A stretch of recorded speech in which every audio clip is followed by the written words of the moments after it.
In this last lesson, in this chapter on blending modes, I want to kind of go in a different direction. But just because this is the last lesson in a blending modes chapter doesn't mean we are finished with using blending modes in this lesson series. They're just too important for that. I want you to open up this image right here, Behind Clear Blending PSD. It is in your exercise files. We have 3 layers. We have a sandy kind of background pattern.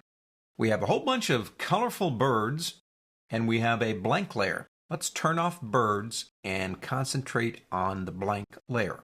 Why are we here? This series has been about working with blending modes in layers. Blending modes work with things like brushes. What I'm going to do is come over here and pick up my paintbrush. Now you will notice up here it says normal. If I click that button, there are all your blending modes, including 2 behind and clear that we haven't seen before because they only work with the brushes. So if I come over here, choose a normal, let's start normal, and I come over here and begin painting, paints normal. Now what does that mean, painting normal? It means what I think I would expect to see if I was sitting at a canvas and painting with a brush. No surprises, the paint goes on, it goes opaque, I move on. So that's painting normal. Let's try this. Same layer, same blending mode on the layer, which is normal. Change the blending mode on the brush to, say, how about dissolve? Check it out.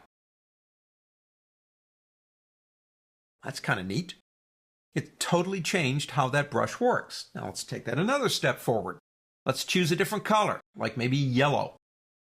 Come over here and change the brush into something else like screen.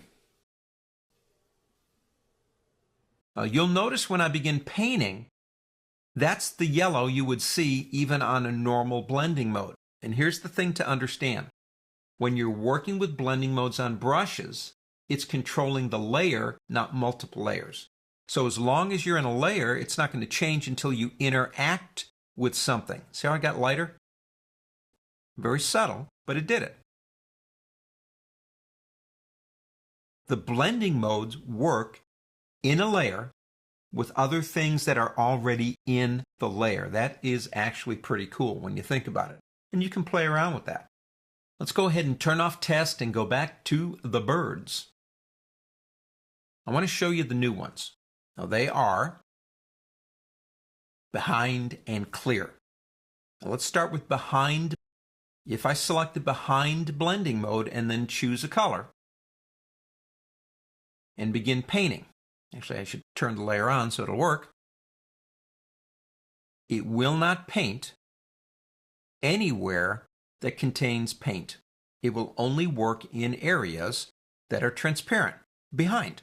So obviously, if you've got the layer locked for transparency, it won't work at all.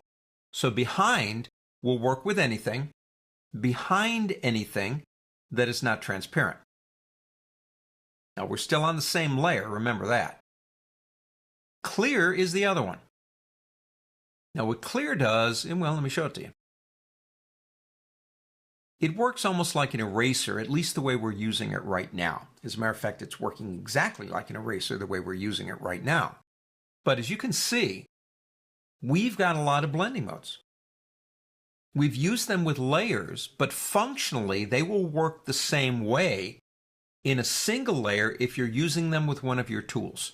Don't forget you've got them up here, and don't forget you got them over here. They are awesome. On to the next.